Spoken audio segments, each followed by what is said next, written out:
You are looking at the weekly course modules page in my Blackboard shell for ECE 101, Introduction to Early Childhood Education. I just wanted to show you the logical, consistent, and uncluttered layout that I have my course shell set up into. The students just click on this weekly course modules link here. It takes them to this page, and each of the modules are organized in this manner. So you can see that I have a graphic that just kind of introduces the week that we are in, so they automatically know which week of the semester that they're in and they're clicking for, whether it's week 1, week 2, or so on.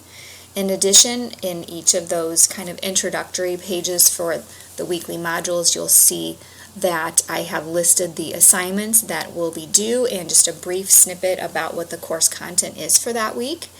And then again, once they click in, it's the same thing that they'll do every week. There's content that they have to access.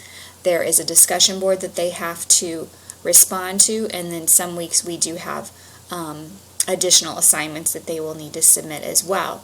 And so that is how I design each week's module, so the students know exactly what to expect.